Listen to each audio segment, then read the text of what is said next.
As a result of these developments, the breadth and the depth of the changes in U.S. trade policy have become more fully apparent.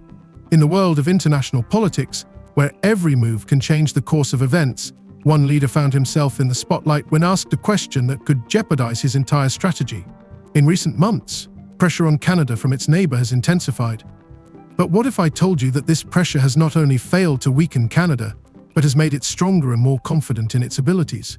While other countries are trying to strengthen their positions with old methods and nationalist slogans, Canada is looking forward to new horizons, new partnerships, and moves made in the shadow of global change. What does this mean for the global economy and for relations between North America's two largest economies? And to these ends, the United States has announced a series of trade actions.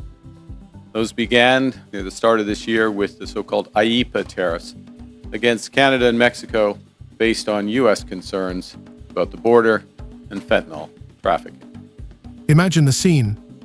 At one of the largest international forums, two different approaches to world politics, one filled with harsh statements and threats, the other restrained but clear, focused on specific long-term goals. A question asked at one of the press conferences almost became a trap for one of the leaders. But he not only avoided the trap, he turned the situation around, turning criticism into an opportunity for growth, for a new direction, and new solutions that will change not only the country but also its place in the global economy. Despite recent political problems, Canada has managed not only to maintain but also to strengthen its economic power. While neighboring countries are preoccupied with internal problems and trying to protect their interests through aggressive trade barriers, Canada is asserting itself as a stable and attractive partner. It is a country that is not afraid of change, not afraid to seek new opportunities in an unstable world where every economic step counts. What steps has Canada taken to make itself attractive to global investors? And what is behind the bold and decisive actions of its leaders? An attack of any sort on this country is an attack on Canada as a member of the NATO alliance. But if Canada manages to keep pace with global changes, how will another major player on the world stage react? What does the future hold for the United States if its foreign policy continues in the same direction?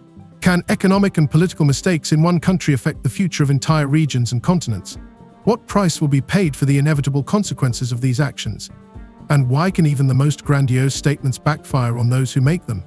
In this video, we'll explore how two world leaders are using their platforms, one to defend old ideas and established solutions, and the other to shape a new global reality. Who will win this battle for the economic future?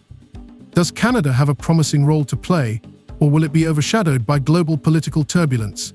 Stay with us as we reveal all the secrets behind the latest events that could change the balance of power in the world.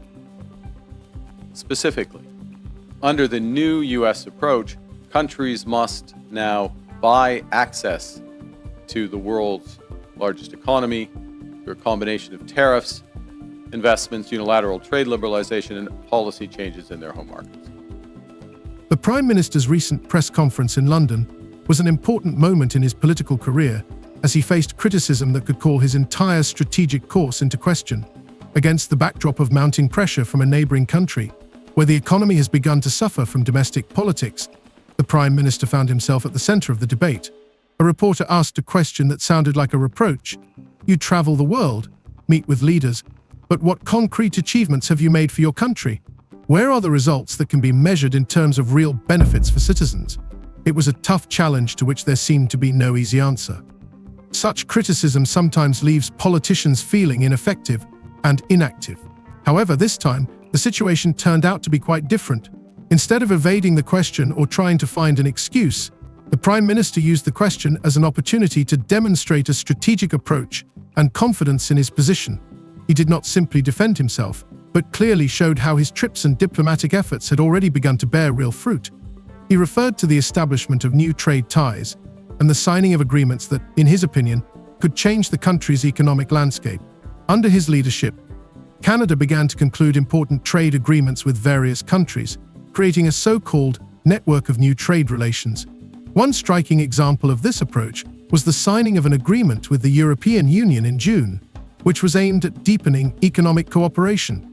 This agreement opened up new markets for Canadian goods and services, strengthened mutual economic security, and created a platform for further cooperation in areas such as energy, technology, and innovative industries.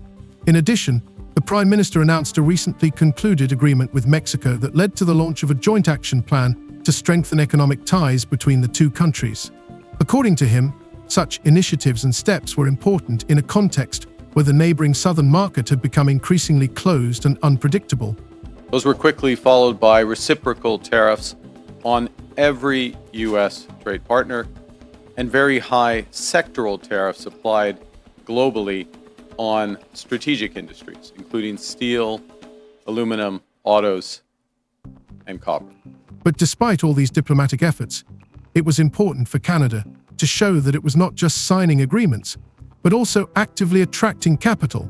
The Prime Minister described how, alongside the negotiations, he held important consultations with major global investors and funds specializing in infrastructure projects. And here is an important point that was not mentioned at the press conference but is key to understanding the government's strategy. In recent years, Canada has sharply increased its investments in areas such as digital technology, artificial intelligence, and alternative energy sources, and the Prime Minister emphasized that the funds raised will ensure the country's future development. Despite external pressure, these steps have allowed Canada to begin actively attracting investment from large international funds that have traditionally avoided investing in unstable regions. The Prime Minister's response to a journalist's question demonstrated not only a strategic approach, but also confidence that Canada has an important role to play in the global economy. He emphasized that against the backdrop of rising tariffs in a neighboring country and increasing protectionism, Canada would focus on openness and transparency. In his opinion, the country would not sit idly by waiting for new opportunities, but would actively seek ways to create new trade routes with partners who are willing to work on the basis of mutual benefit.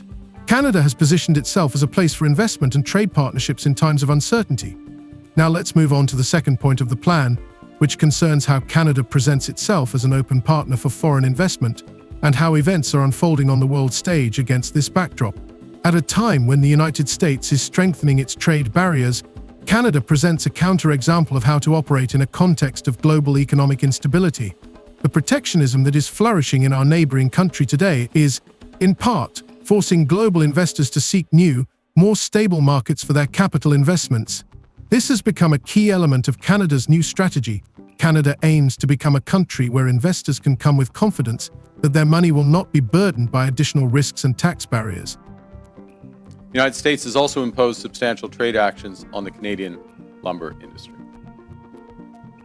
Now, in recent weeks, the United States has agreed a series of trade deals with a variety of countries. And these deals have several aspects in common.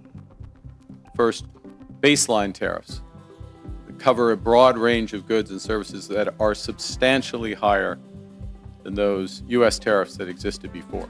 The government's strategy is not only to create new trade agreements, but also to implement reforms aimed at improving the business climate within the country. First and foremost, this means reducing taxes for individuals and businesses. In the first 4 months alone, the government cut income taxes for more than 22 million Canadians, which had a positive impact on domestic consumption and stimulated economic growth.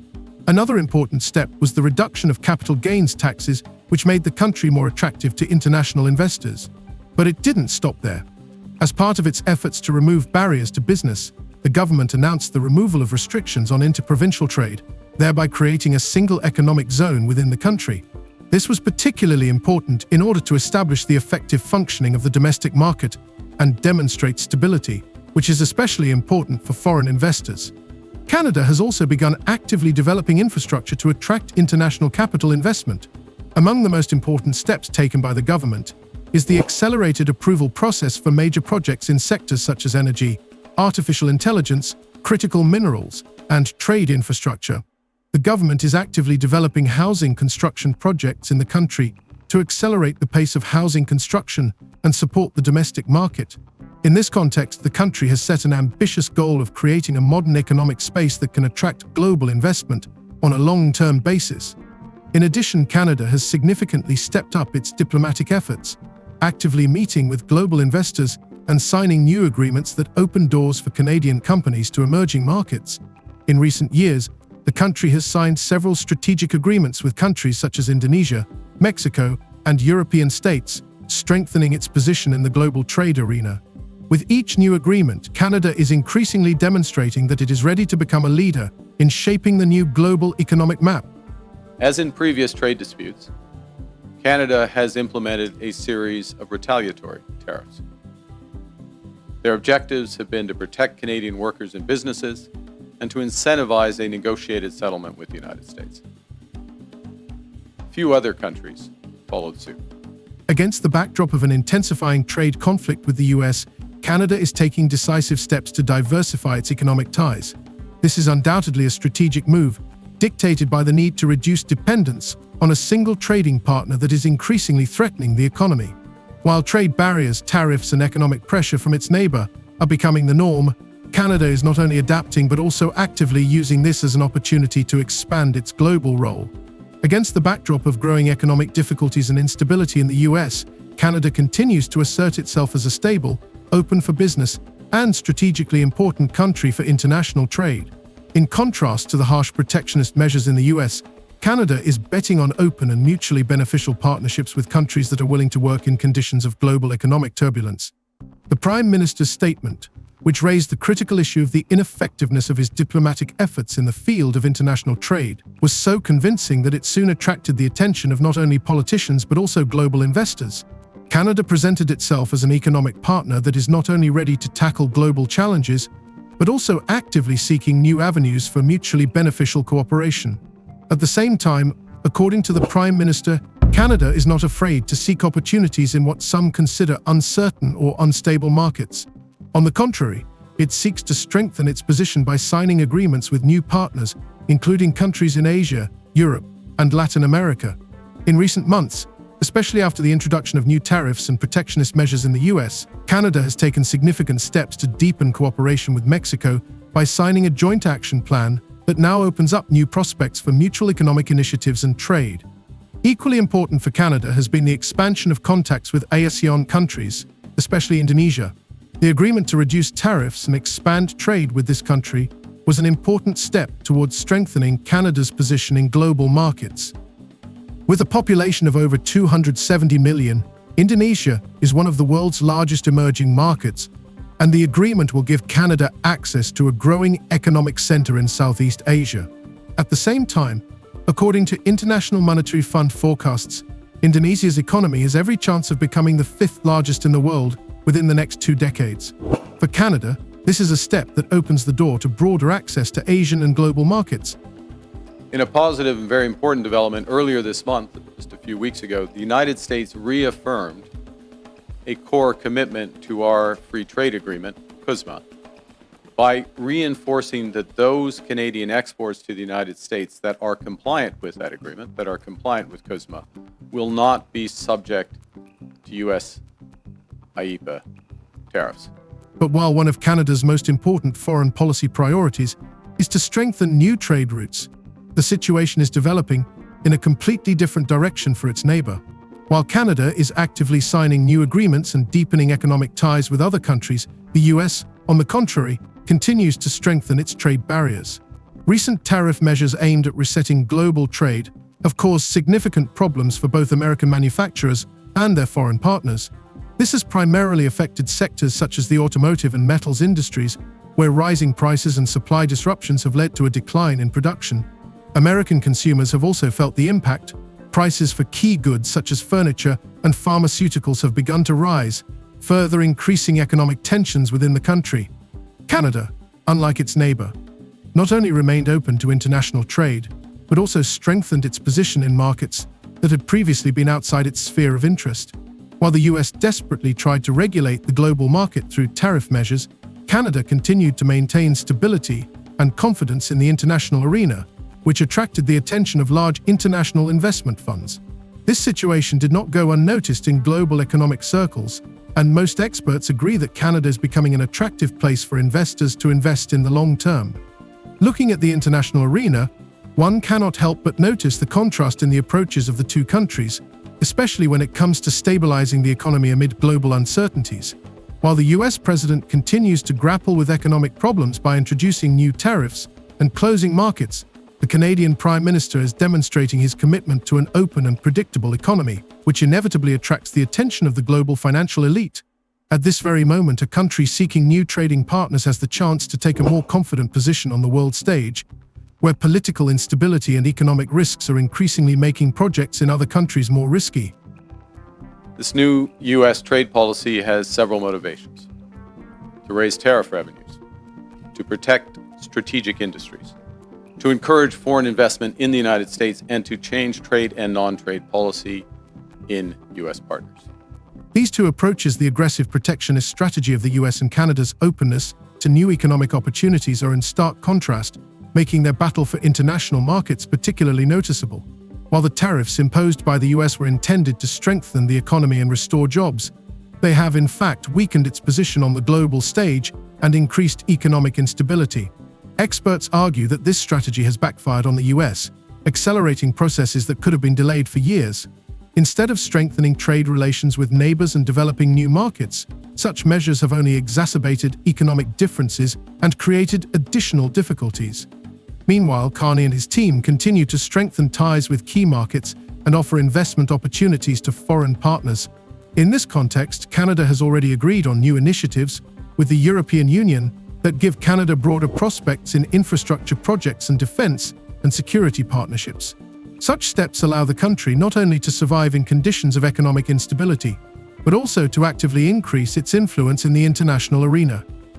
In a positive and very important development earlier this month, just a few weeks ago, the United States reaffirmed a core commitment to our free trade agreement, CUSMA, by reinforcing that those Canadian exports to the United States that are compliant with that agreement, that are compliant with CUSMA, will not be subject to U.S. IEEPA tariffs. The sharp contrast in the policies of the two countries is clearly evident against the backdrop of global challenges and changing trends in the world economy. Despite external pressure and threats of economic isolation, Canada continues to strengthen its economy and expand its horizons for long-term partnerships. While the US risks being overshadowed by its own trade war, Canada is an example of how to act in uncertain times without losing confidence and strategic direction. In recent months, against the backdrop of global economic instability caused not only by internal problems in various countries, but also by growing trade barriers, a country that many considered invisible on the world stage has unexpectedly declared itself a strategic player capable not only of withstanding external pressure, but also of moving forward with confidence.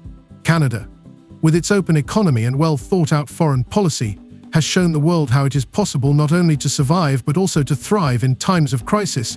And although many analysts, including those who follow the US president's policies, recently doubted Canada's ability to cope with economic challenges, it is now clear that the country has begun to win on the international stage. In fact, the average U.S. tariff rate on the world has jumped from just over 2% at the end of last year to almost 16%, 8 times higher. 16% currently.